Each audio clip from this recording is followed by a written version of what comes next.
तो चलिए शुरू करते हैं। हम लोग फिर से लेके आए हैं केवीएस मैदान के कुछ इंपॉर्टेंट प्रश्न। हम लोगों ने 22वें नंबर के प्रश्न पिछले पार्ट में देख लिए हैं, 22 प्रश्न। अब क्वेश्चन नंबर 23वां देखेंगे आज। तो चलिए शुरू करते हैं बिना किसी देरी के।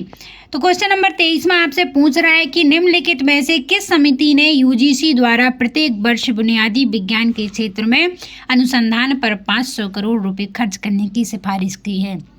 यानी आपसे पूछ रहा है कि बताइए यूजीसी को हर साल 500 करोड़ रुपए बुनियादी विज्ञान और रिसर्च पर खर्च करने के लिए किसने सिफारिश की है, किसने सलाह दी थी, बताओ उसका नाम, उस समिति को बताओ, पूछ रहा है।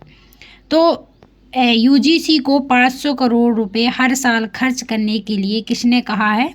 तो एम शर्मा समिति ने। आपका राइट आंसर हो जाएगा ए। अच्छा, क्यों कहा है एम शर्मा समिति ने 500 करोड़ रुपए हर साल खर्च करने के लिए?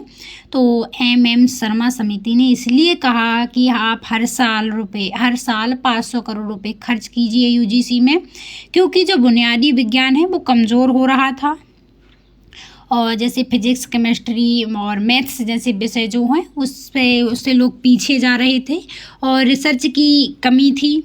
जैसे कि भारत में अच्छी क्वालिटी का शोध कम हो रहा था और छात्र विज्ञान से दूर जा रहे थे। ज़्यादातर छात्र कहाँ, इंजीनियरिंग मैनेजमेंट में जा रहे थे। यानी कुल मिला के जब इतनी सारी चीज़ें देखी एम शर्मा समिति ने, तो उन्होंने सलाह दी यूजीसी को, कहा कि भैया बिना मजबूत विज्ञान के देश टेक्नोलॉजी और विकास में आगे नहीं बढ़ सकता है। इसलिए आप क्या करिए, हर साल यूजीसी के लिए 500 करोड़ रुपए खर्च करिए। अब लोग, आप सोच रहे होंगे कि लोग क्यों नहीं जा रहे थे, मतलब इससे क्यों पीछे हट रहे थे? क्योंकि लोगों को नौकरी की चिंता थी और बुनियादी विज्ञान जैसे फिजिक्स, केमिस्ट्री, मैथ पढ़ने के बाद सीधी नौकरी कम मिलती थी, ठीक है। और जबकि जो इंजीनियरिंग है और इंजीनियरिंग मैनेजमेंट में जल्दी और अच्छी सैलरी वाली नौकरी मिल जाती थी, इसलिए लोग इंजीनियरिंग और मैनेजमेंट की ओर जा रहे थे और विज्ञान और शोध की ओर कम जा रहे थे, ठीक है। इसलिए इस समिति ने कहा है, एम शर्मा समिति ने, कि आप हर साल 500 करोड़ रुपए खर्च कीजिए ताकि अच्छी रिसर्च वाली मशीनें, क्वालिटी वाला रिसर्च हो, लोग इस तरफ आएँ। आप हर साल मतलब इसमें पैसे खर्च कीजिए। तो आपका राइट आंसर हो जाएगा ए। आशा है कि आपको ये समझ में आया होगा। अब क्वेश्चन नंबर 24 में आपसे क्या पूछ रहा है? प्रश्न नंबर 24 में आपसे पूछ रहा है कि बताइए मानव संसाधन विकास मंत्रालय द्वारा स्थापित की गई समिति में भारतीय प्रौद्योगिकी संस्थानों की स्वायत्तता की अनुशंसा की गई और निम्नलिखित में से कौन से विख्यात व्यक्ति इस समिति के अध्यक्ष थे? यानी आपसे क्या पूछ रहा है? आपसे पूछ रहा है क्वेश्चन में कि बताइए, कह रहा है कि मानव संसाधन विकास मंत्रालय जो है यानी MHRD द्वारा बनाई गई समिति ने क्या IITS की स्वायत्तता की सिफारिश की?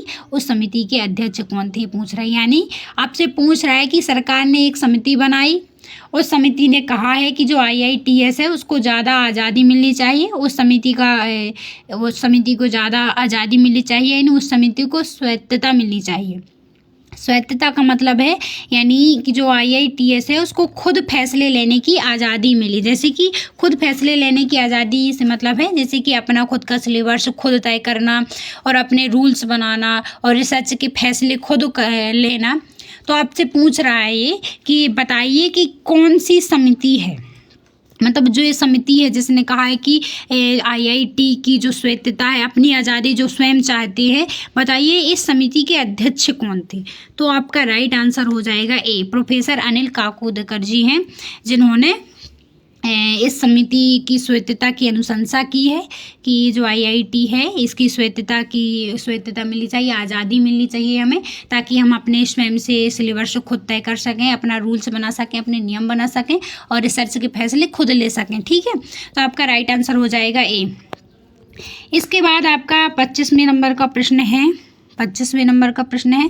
निम्नलिखित में से राष्ट्रीय ज्ञान आयोग नेशनल नॉलेज कमीशन की स्थापना किस विख्यात व्यक्ति की अध्यक्षता में की गई थी? आपसे पूछ रहा है 25वें में कि बताइए कि सरकार ने, कह रहा है आपसे कि सरकार ने एक आयोग बनाया। आपसे पूछा जा रहा है कि उस आयोग के अध्यक्ष कौन थे। यानी सरकार ने एक आयोग बनाया, कौन सा आयोग? राष्ट्रीय ज्ञान आयोग। अब पूछ रहा है आपसे कि राष्ट्रीय ज्ञान आयोग के अध्यक्ष कौन थे। तो आपका राइट आंसर हो जाएगा संपित्रोदा। आपका राइट आंसर हो जाएगा सी। आपका राइट आंसर हो जाएगा कौन सा? सी, संपित्रोदा। ठीक है, सैम पित्रोदा कहीं कहीं मिलता है, कहीं कहीं सम, तो आप कंफ्यूज नहीं होना। तो आपका राइट आंसर हो जाएगा सी, सैम पित्रोदा। ठीक है। अच्छा, क्यों ये समिति बनाई गई थी और कब बनाई गई थी? तो जो राष्ट्रीय ज्ञान आयोग समिति है ये 2005 में बनाई गई थी। और क्यों बनाई गई थी? इसलिए बनाई गई थी ताकि जो भारत है, भारत में ज्ञान और शिक्षा को बेहतर बनाया जा सके, इसलिए इसको बनाया गया था। ठीक है, राष्ट्रीय ज्ञान आयोग को। अब चलिए, आपका राइट आंसर सी है। आशा है कि आपको समझ में आया होगा। अब आपका 26वें नंबर का क्वेश्चन क्या है, क्या पूछ रहा है? आपसे पूछ रहा है 26 नंबर का प्रश्न कि वर्ष 1990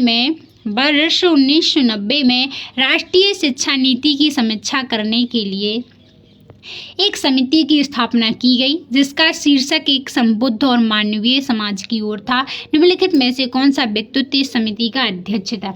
यानी आपसे पूछ रहा है कि 1990 में सरकार ने एक समिति बनाई जिसका उद्देश्य था क्या? राष्ट्रीय शिक्षा नीति। राष्ट्रीय शिक्षा नीति का भाई 1986 में। ठीक है, जिसका उद्देश्य था कि राष्ट्रीय शिक्षा नीति की समीक्षा करना।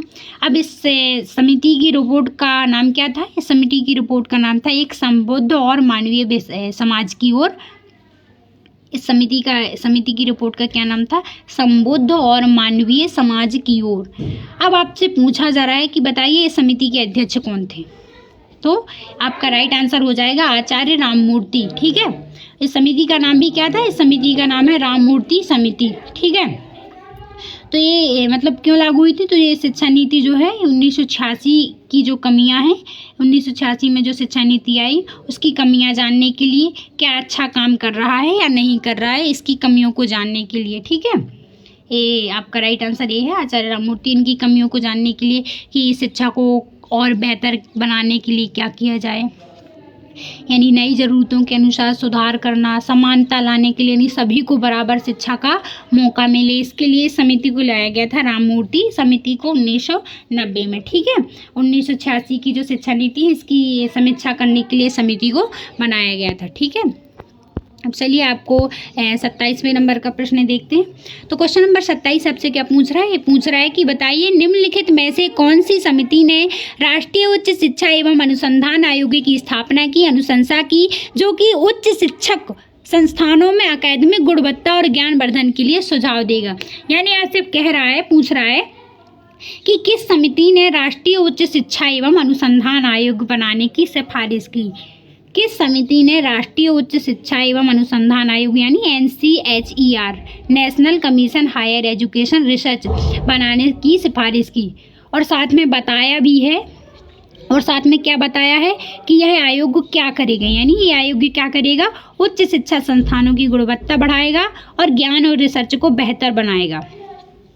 मतलब सीधा सवाल आपसे पूछा जा रहा है कि जो NCHER है यानी national commission higher education research जो है, इसको बनाने का सुझाव किसने दिया था? तो इसका राइट आंसर हो जाएगा यशपाल समिति।